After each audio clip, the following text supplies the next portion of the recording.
Bonjour à toi. Mon nom est Pascal Borel et je te parle de Suisse, de la région lausannoise, de la capitale olympique. Aujourd'hui, je vais faire un point sur ce qui se passe dans le monde au niveau géostratégique et en particulier politique, car il se passe beaucoup de choses. Euh, toutes les personnes qui suivent véritablement la finance internationale, qui suivent la géostratégie, la politique, la guerre, évidemment ont les yeux rivés sur les États-Unis parce qu'ils savent que c'est ce qui pèse le plus sur le game. Et aujourd'hui, il se passe des choses assez incroyables. Tu as vu que Pamela Bondi, la Chief Attorney, donc la plus haute instance de la justice américaine, n'a pas relâché, contrairement à toutes les promesses faites par Donald Trump, les noms des gens qui ont abusé des facilités offertes par Epstein, qui ne sont pas tous des pédophiles, mais quand même. Soyons quand même clairs, la plupart des politiciens ne sont qu'après le pouvoir et ils sont tous obnubilés par le sexe, et qu'ils soient de gauche, de droite, démocrates, républicains ou autres. Le pouvoir que donne la politique, la notoriété, est utilisé pour abuser des jeunes filles ou des jeunes hommes. Et quand c'est le Mossad lui-même, nos amis d'Israéliens quelque part, qui donne la possibilité à un homme comme Epstein d'avoir des fichiers sur tous les politiciens pour mieux les tenir, eh bien, ça donne ce qu'on a vécu ces 10 dernières années. Et les fichiers Epstein, tu dois comprendre une chose, c'est que Pamela Bondi, la Chief Attorney, donc encore une fois la plus haute instance de la justice américaine, a failli donner sa démission quand elle a compris qu'on ne les relâcherait pas. Mais soyons clairs sur une chose, c'est qu'en ce moment, Donald Trump, Elon Musk, le cabinet entier de Donald Trump est dans une partie d'échec. Il veut rendre incontournables les réformes qu'ils sont en train de mettre en place à tous les niveaux. Les succès de Donald Trump se comptent par dizaines, par centaines à l'heure actuelle. Je vais te le résumer rapidement. Contrairement à ce que te disent tous les médias traditionnels, le prix des denrées de base aux États-Unis a baissé, le prix de l'alimentaire a baissé, le prix de l'énergie a baissé de 10 à 20%. Les taxes, donc les impôts directs, ont baissé. L'inflation est sous contrôle. Les États-Unis peuvent, grâce aux taxes douanières équitables, peuvent recommencer à vendre leurs produits à des prix raisonnables, non taxés par les gouvernements avec lesquels ils travaillent. Donc ça veut dire qu'ils imposent des taxes équivalentes à l'entrée des produits qui viennent de Chine, d'Europe ou autres, que les taxes que l'Europe, la Chine ou autres, Brésil, Canada, imposent à l'entrée des denrées américaines dans leurs pays respectifs. Bref, on passe de succès en succès. Le chômage est sous contrôle. Donc les taxes douanières deviennent équitables, les impôts, l'éducation. Ils ont démantelé certains secteurs de l'éducation qui n'étaient composés que de vieux grigous qui, à part prendre un salaire à la fin du mois et de l'argent au système éducatif, ne faisaient rien, empêchant par là les éducateurs professionnels, les professeurs qui ont une vocation d'éduquer nos enfants correctement. Il a diminué le niveau de corruption en démantelant les OG, les fameuses OG, organisations purement gouvernementales que tu appelles encore ONG. Il les a démantelées aux USA, ce qui a fait en sorte que maintenant c'est les citoyens suisses, dans le cas de figure, qui doivent se substituer au financement de la corruption par les USA, et c'est le citoyen suisse qui vient payer pour maintenir ces organisations dites non gouvernementales alors qu'elles sont purement gouvernementales en place. Donald Trump passe de succès en succès. Il a néanmoins un problème, c'est qu'il est dans une partie d'échec et il a certaines pièces dont il a besoin pour mener son projet à bien. Il a dû convaincre Pam Bondi, Kash Patel, le nouveau directeur du FBI, qu'il fallait différer la diffusion de ces informations? Est-ce qu'il va le faire? Est-ce qu'il va même diffuser ce genre de choses à un moment donné? C'était une des promesses de sa campagne électorale. Pour le moment, il ne le fait pas. Il le fera quand ce sera utile à l'obtention de la victoire qu'il s'est engagé à apporter au peuple américain et quelque part au peuple de toutes les nations. Car une fois que les États-Unis se seront redotés d'un outil compétitif qui fait abstraction de toute cette corruption, de toutes ces lois, 110 000 pages de lois en France, qui permettent tout et son contraire, qui ne protègent que le pouvoir, qui ne protègent jamais le citoyen, qui ne protègent que les intérêts financiers, jamais le souverain, le peuple.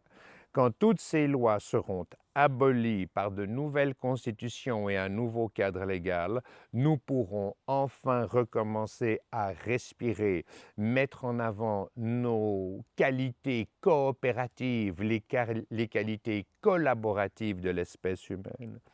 Et d'ici là, il y a un certain nombre de pièces qu'il ne va pas bouger. C'est à dessein. Quand sur un échiquier d'échecs, ta stratégie se construit autour de la reine, prendre le risque de la perdre t'amène à la défaite. Or, Donald Trump, et c'est the art of the deal, veut toujours surprendre son adversaire par un mouvement auquel il ne s'attendait pas. Et c'est de la stratégie. Et souvent, je dis que les guerres se gagnent sur non pas la stratégie, mais la logistique. Et j'en suis fermement convaincu. Mais de temps en temps, la stratégie, savoir frapper au bon moment, utiliser d'autres pièces de l'échiquier pour arriver à revenir à ta stratégie globale, c'est indispensable. Et Donald Trump, il est le maître en la matière. C'est pas que Donald Trump, c'est aussi Marco Rubio, secrétaire d'État, donc ministre des Affaires étrangères. C'est aussi J.D. Vance, le vice-président. Mais c'est aussi Pamela Bondi, Tulsi Gabbard. Et j'en viens au point intéressant. Nos amis, le département, le système gouvernemental américain, Donald John Trump et son cabinet, ont mis en avant et ils ont relâché, plutôt que les fichiers Epstein, ils ont relâché la collusion entre Hillary Clinton, Barack Obama et James Comey. James Comey qui a été le directeur de la CIA pendant des années. Et ils sont venus avec les évidences où tu peux lire les emails échangés, les textos échangés, où clairement, ils ont mis en place un hoax, une tromperie à une échelle planétaire, en faisant croire que les Russes avaient interféré dans le cadre des élections présidentielles américaines, ce qui est construit de toutes pièces. Donc les complotistes ou appelés complotistes qui ont dénoncé ça avaient raison depuis le début.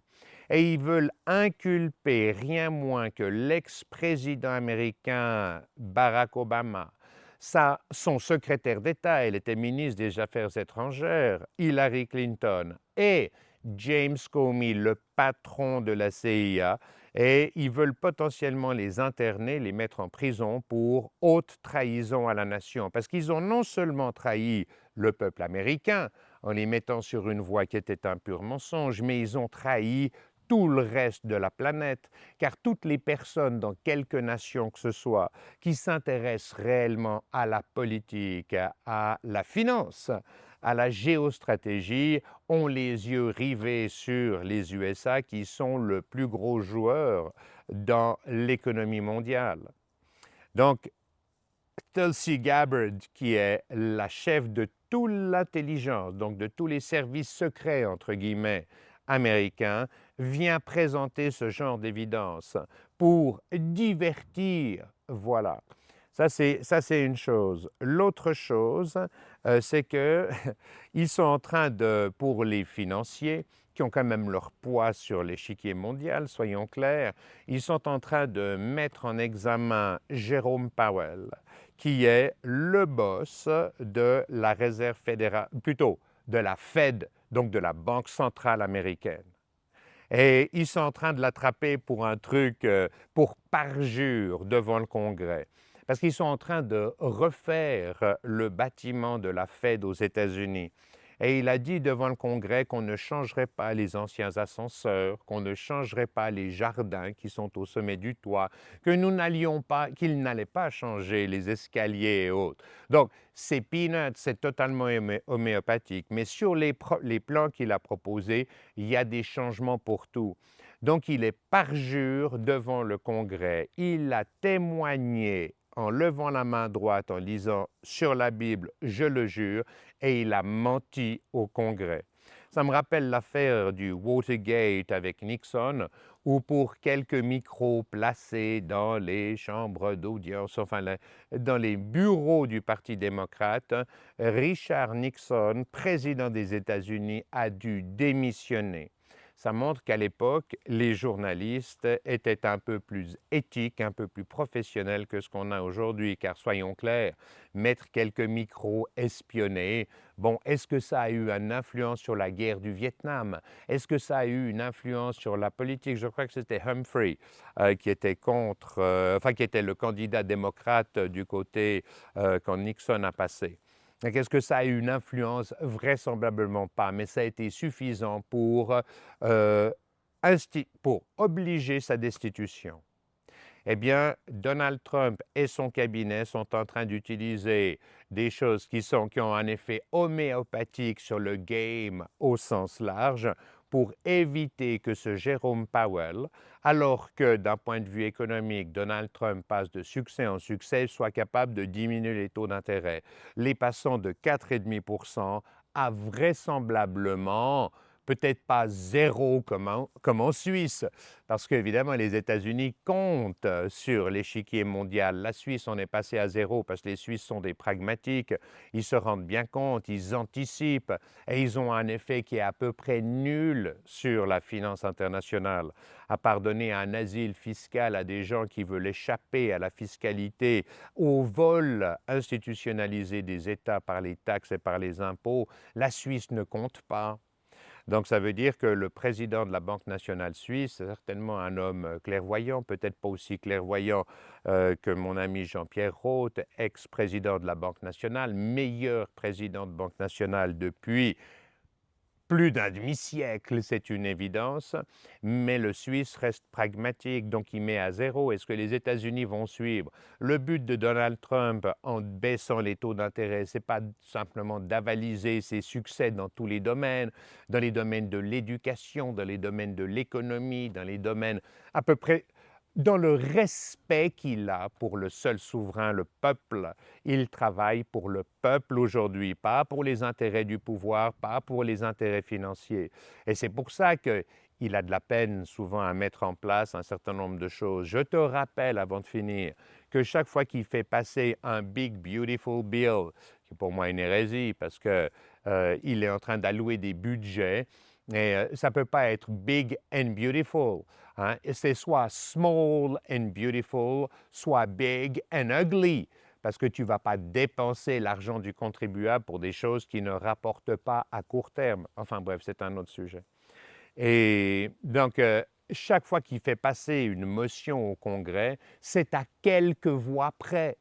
Donc, ça veut dire qu'il n'y a pas de gauche, il n'y a pas de droite, il n'y a pas de républicains, il n'y a pas de démocrates, il n'y a pas d'écologistes, il n'y a pas de centristes.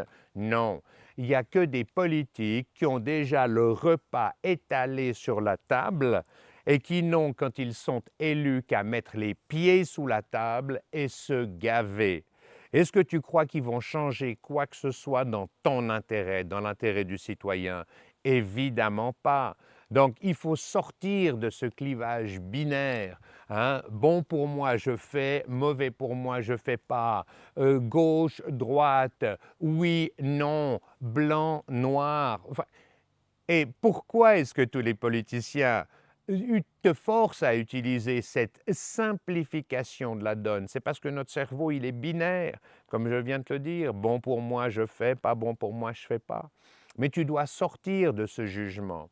Tu dois sortir de ton envie j'allais presque dire, de punir des gens qui t'ont lésé dans le passé, qui t'ont volé ta démocratie. L'heure n'est pas à la punition, l'heure n'est pas à la vengeance, l'heure n'est pas au bouc émissaire.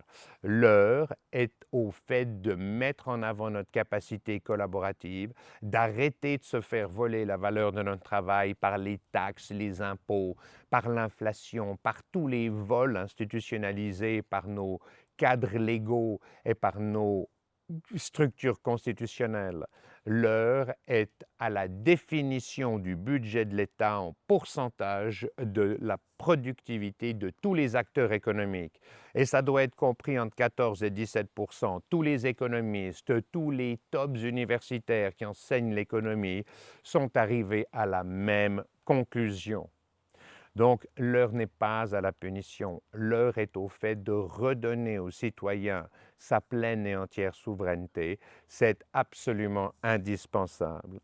Donc, le Congrès est toujours à quelques voix près et Trump doit absolument changer ça. Et ne me fais pas croire que Elon Musk et Donald Trump ne s'entendent pas. Non, ils s'entendent à merveille. Ils sont faits de la même espèce. Ce sont des deal makers, ce sont des chefs d'entreprise. Ils ont le même but. Donc leur but n'est pas d'éliminer le Parti démocrate. Leur but est d'éliminer les démocrates et les républicains. Parce que soyons clairs, que tu sois démocrate, républicain, de gauche, de droite, tout ce que tu veux, ils ont tous mangé à la même gamelle. Ils se sont tous, de façon obscène, servis sur la valeur du travail des citoyens. Et c'est ça que toi et moi, on va changer. On va le changer de façon définitive par la réécriture des constitutions par des tirés au sort, jamais par des technocrates, jamais par des politiciens. On veut une réelle représentativité du peuple et on va le faire ensemble. Et on va passer d'un code d'articles de loi ou d'articles de loi qui sont contenus sur 110 000 pages en France, sur près de 20 000 pages aujourd'hui en Suisse, à un code d'articles de loi qui fera 240 pages, à une constitution qui fera 12 pages. Et cette constitution, la poutre faîtière de l'édifice de gouvernance dans lequel nous vivons tous, exprimera notre volonté de vivre ensemble. Une nation, c'est une volonté de vivre ensemble. Et on se dote des fondations qui permettent à chacun d'exprimer ses talents au service du plus grand nombre et de notre capacité collaborative, je devrais dire coopérative. C'est comme ça qu'on redonnera sa robustesse à notre système. Donc aujourd'hui, j'en reviens dernière fois, Elon Musk et Trump vraisemblablement s'entendent à merveille. Musk vient de créer The Party of America. Ce ne sera pas un parti unique. Ce sera un parti qui défendra uniquement les intérêts des citoyens et pas des sous-unités qui représentent les intérêts financiers du complexe militaro-industriel, des banques, des assurances, de l'agroalimentaire, de l'énergie. Non! Non! Je te rappelle que toutes les grosses capitalisations boursières, ce qu'on appelle les blue chips, les big caps, ne représentent jamais plus que 20% de l'économie réelle. L'économie réelle, pour 80%, pour 75 à 80%, c'est quoi? C'est les PME, les petites et moyennes entreprises.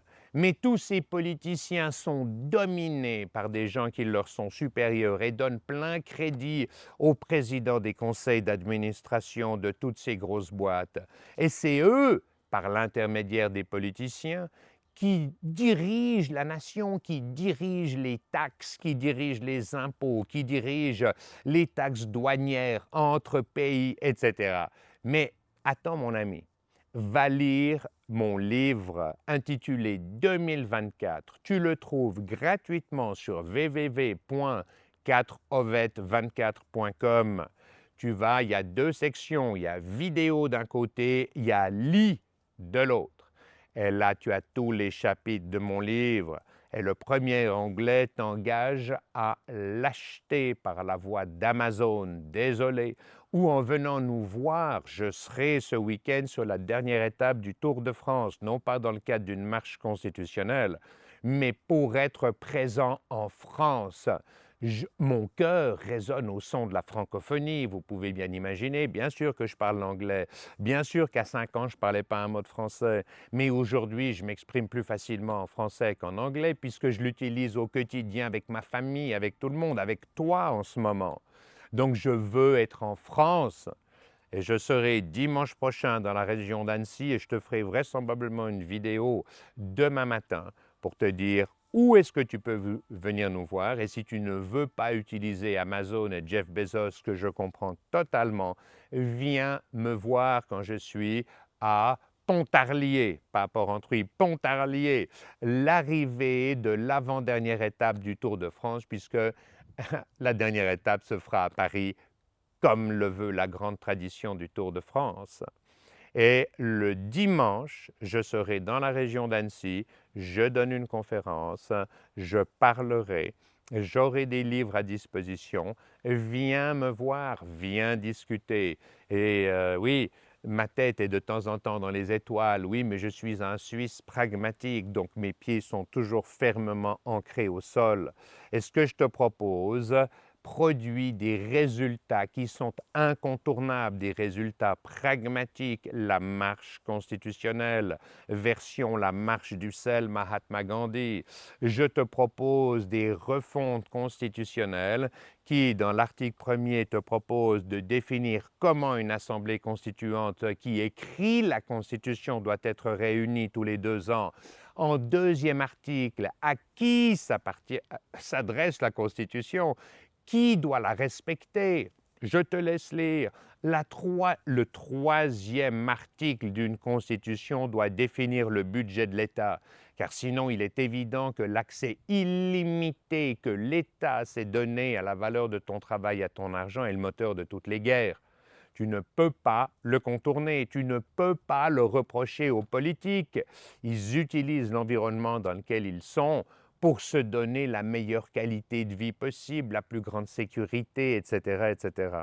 Donc, reproche-toi à toi-même de ne pas être intervenu plus tôt. Et si tu veux te donner une géométrie de l'esprit de ton plan de bataille, va lire mon livre 2024 et tu y trouveras une feuille de route, les articles constitutionnels, tout ce qui concerne l'éducation, la santé, les politiques, le cadre légal. Va lire, mon ami. Je m'arrête là, la vidéo est déjà trop longue et je te prie de m'en excuser. Je te remercie pour ta bienveillante et aimable attention. Paix à toi, paix à tous les citoyens de la planète. Peace out.